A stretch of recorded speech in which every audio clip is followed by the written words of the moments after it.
Everyone, this is my YouTube channel Naval Khan rights. और मैं यहाँ पे आज अपना पहला नावल पोस्ट करने लगी हूँ। उम्मीद है आप सब मुझे सपोर्ट करेंगे। लाइक और सब्सक्राइब करना मत भूलिएगा। Thank you. और हाँ, अपने कमेंट्स में ये भी बताइएगा कि आपको कहानी कैसी लगी। ये थोड़ी सी चेंज है, fantasy sweet love story based कहानी है। बिन कहे किस्त नंबर 1, एस कलम नवल खान। अचानक ही शीशों के टूटने की आवाज़ पे वो मुड़ा। जहाँ सामने का मंजर देख उसके दिमाग की शरियानें तन गईं। उसकी गाड़ी के शीशे टूटे थे और जो मज़ीद तोड़े जा रहे थे। हाथ में लोहे का रॉड लेकर वो लड़की बड़े आराम से उसकी गाड़ी का हशर खराब कर रही थी। और बस वो अपने गार्ड्स की इसकी तरफ पेशकदमी को इशारे से रोकर होंठ भींचे इसकी जुर्रत को देख रहा था। और ये तमाशा देखने के लिए लोगों की बड़ी तादाद मौजूद थी। लंबे सियाह बालों को खुला छोड़े जो कुदरती हल्के कर्ली थे, हल्के गुलाबी रंग के प्लेन ढीले ढाले सूट में गले में स्कार्फ डाले वो पुरकशिश नकूश वाली लड़की बगैर किसी नतीजे की परवाह किए अपने काम में मसरूफ़ थी। गाड़ी का अच्छे से बर्बादी करके वो अपनी गाड़ी के ऊपर की नोटों की गति लेके इस मगरूर शख्स के सामने आई और नोट इसकी तरफ हवा में उछाल दिए। अब ऐसा करें, ये पैसे आप खुद रख लें। आपको भी मुरम्मत की ज़रूरत है, मेरा मतलब आपकी गाड़ी को। एक आंख विंग करके सर तासरात दिखा के ड्राइवर को गाड़ी ठीक करवा के आने का इशारा करती खुद टैक्सी करा के चली गई। जबकि वहीं पे खड़े नवाबजादा राफी सिकंदर, जो कि स्याह शलवार कमीज़ पे स्याह ही चादर कानों पे डाले अब सख्त तासरात के साथ अपने राइट मैन को इस लड़की का पता करवाओ कहता पुरस्कार खामोशी के साथ पलट गया। Second couple. किसी की धाड़ की आवाज़ ऑफिस के पुरसुकून मसरूफ माहौल में गूंजी तो सब ऑफिस की तरफ देखने लगे, जहाँ से उनकी एक एम्प्लॉय रोते हुए निकली और बगैर किसी की तरफ देखे अपना सामान लेती वो मॉडर्न लड़की मुंह में कुछ बड़बड़ाते वहाँ से चली गई। ये उसकी जॉब के तीसरे महीने का दूसरा वाक़या था जब बास ने किसी लड़की को डांट के निकाल दिया था। बाकियों की निस्बत वो खामोशी से अपना काम करती रही, बड़ी सी स्याह चादर में जिसे बमुश्किल इसके कपड़े नजर आते थे। नकाब के साथ वो खुद को अच्छे से ढांपना जानती थी। इर्द गिर्द से बेनियाज वो जानती थी कि अपने काम से काम रखने वाले अफराद को मसाइल का सामना नहीं करना पड़ता, और ऐसा ही था। इन 3 महीनों में ना किसी को इससे शिकायत थी, ना ही उसे वो एक मिडिल क्लास घराने से ताल्लुक़ रखती थी जो अपनी तालीम मुकम्मल करके अब बाकी 2 बहन और भाइयों की तालीम के लिए अपने बाबा का हाथ बटाना चाहती थी इस जॉब से, और वो ऐसा कर भी रही थी।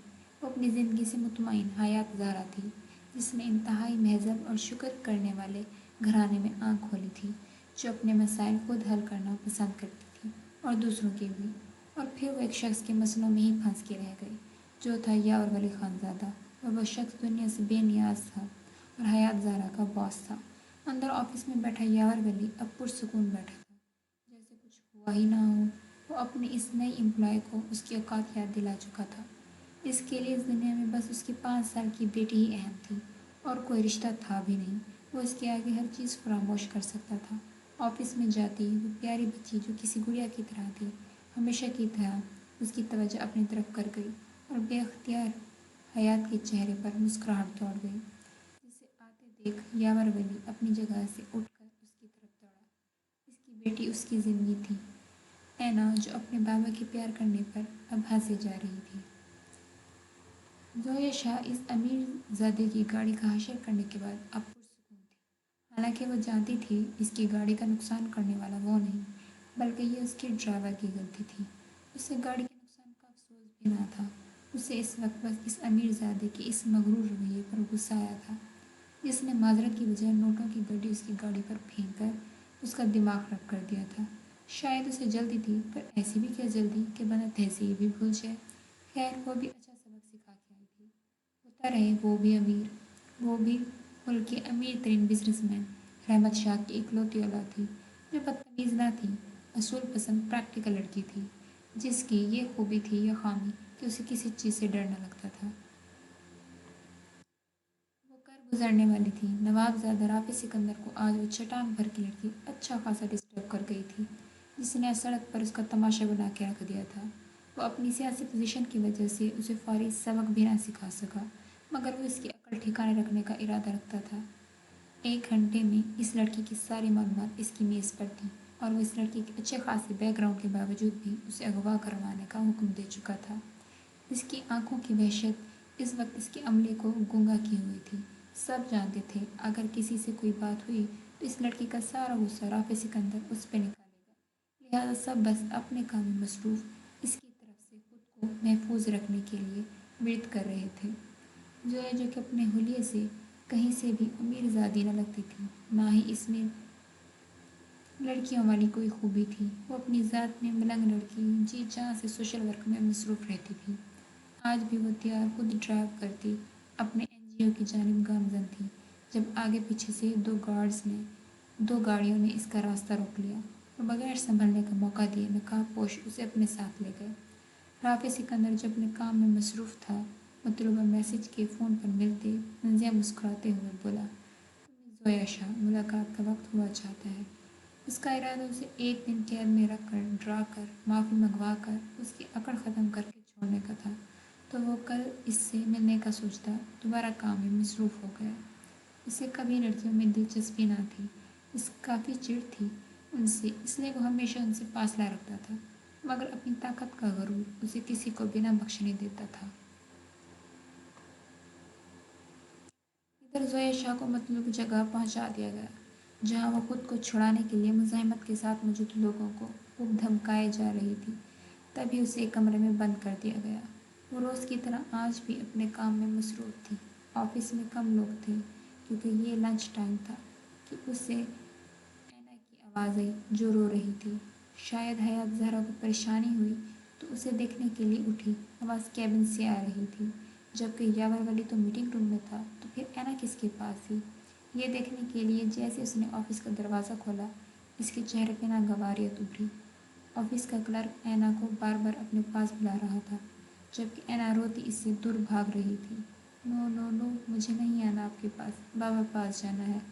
हयात को देख वो इसके पास भागी और उसके गले लग गई, और हयात को देख क्लर्क का रंग उड़ा और वो सर में हाथ मारता कुछ बोलने ही लगा था कि हयात ऐना को उठाए उसे गुस्से से देखती चली गई। अपने कैबिन में आने के बाद इसने ऐना को गोद में बिठा के इसके आंसू साफ किए। हे डॉल, क्या हुआ, क्यों रो रही हो मेरी जान? रोते नहीं, देखो इधर। ये उसकी ऐना से पहली मुलाकात थी, मगर वो बच्ची से ऐसे लगे बैठी थी जैसे कब से जानती हो। हालांकि वो अपने बाप के अलावा किसी से इतनी मानूस नहीं थी। अली अंकल गंदे ही पीछड़नी। उसने अपना बाजू दिखाया जो लाल हो गया था। हयात को कनक से ज़्यादा इसके बाबा पर गुस्सा आया कि वो शख्स कैसे अपनी बच्ची के मामले में यूं ही किसी पे भरोसा कर सकता है। डॉल, आपको उनके पास नहीं जाना चाहिए था ना? मैं तो नहीं गई थी, बाबा की चेयर पे ही बाबा का इंतज़ार कर रही थी। वो आए तो बोले मैं उनसे फ्रेंडशिप कर लूँ, मेरे साथ खेलेंगे। मैं पास गई तो पिंच कर दिया। मुँह के जावे बिगाड़ के बोले जा रही थी। हयात को इस पे प्यार भी आया और हमदर्दी भी हुई। डॉल, ऐसे तो किसी के पास नहीं चले जाते हैं और किसी को टच नहीं करने देते। आपको बस बाबा के पास रहना चाहिए और वो जिससे कहें बस उससे बात करनी चाहिए। आपको मेरी बात समझ रही हो ना? जबकि ऐना इसकी बात को गौर से सुनती सर हाँ में हिला दिया। इसके यूं मुंह खोल के फर्माबरदारी से हाँ कहने पर हयात को इस पे बहुत प्यार आया कि उसने चटाचट इसके गाल चूम लिए। इसके इस तरह प्यार करने पे ऐना खिलखिला के हंस दी। बाबा भी ऐसे प्यार करते। इसके बताने पे हयात ने मुंह ओ की शक्ल में खोला। बच्ची शुरू से उसकी कमज़ोरी थी। इसके बहन भाइयों के बड़े होने के बाद अक्सर पड़ोसियों के बच्चे उनके घर पाए जाते थे। उसे बच्चों के साथ वक्त गुजारना अच्छा लगता था। इसके नज़दीक दुनिया की सबसे बड़ी खूबसूरती बच्चे होते हैं, जिनके साथ वक्त गुजार कर उनके साथ खेल के इंसान अपनी परेशानियां भूल जाए। मगर वो ये सोच रही थी कि इस हवाले से बॉस को बताना ज़रूरी है कि वो आइंदा के लिए एहतियात करें। ऐना सारा वक्त उससे बातें करती रही। उसे वो लड़की बहुत अच्छी लगी क्योंकि इसने उसे अपने साथ खाना खिलाया था तो उसने हयात का चेहरा देखा था, मगर वो मासूम उसे दोस्त बनने का ना कह सकी क्योंकि अभी तो इस प्यारी लड़की ने समझाया था कि बाबा से पूछे बगैर किसी से दोस्ती नहीं करनी। उसने ऐना को अपने पास ही बिठाए रखा जब तक मीटिंग का वक्त ख़त्म न हो गया। राफी सिकंदर मतलूबा जगह उस लड़की को देखने पहुंचा ही था कि उसे जोया शाह के भागने की इत्तला मिली। उसके लोग इसके डर से उसे यकीन दिलाया سر وہ بلڈنگ میں ہی ہے، چھپی ہوئی ہے، ہم ڈھونڈ لیں گے۔ وہ باہر نہیں نکلی۔ آدھے گھنٹے ان کی عذر سن کے وہ ان سب کی کلاس لیتا واپس پلٹا کہ کسی کے لیے کسی بھی وجہ سے خود کو خوار نہیں کر سکتا تھا۔ پارکنگ ایریا میں اچانک سے کوئی سامنے آیا اور بغیر اسے سنبھلنے کا موقع دیے ایک چھوٹا چاقو اس کے سینے میں پیوست ہو چکا تھا۔ وہ کتنی دیر اپنے سامنے کھڑی لڑکی کو دیکھتا رہا جو اسے خاصا زخمی کر بے تاثر چہرے کے ساتھ اسے دیکھ رہی تھی۔ رافی سکندر کے چہرے کا رنگ خطرناک حد تک سرخ ہوا تھا۔ یہ کیا کیا تم نے؟ اتنی زور سے دھاڑا تھا کہ اس کی طرف بھاگتے اس کے آدمی بھی اپنی جگہ سے نہ ہل سکے۔ بس فرق نہ پڑا تو اس سامنے کھڑی لڑکی کو جو اسی کی طرح ہی چلائی تھی۔ چلاؤ مت جاری ہے۔ ہاں جی ویورز، تو پلیز لائک اینڈ سبسکرائب کرنا مت بھولیے گا اور کمنٹ کیجیے گا اور بتائیے گا کہ آپ کو یہ کہانی کیسی لگی۔ Thank you.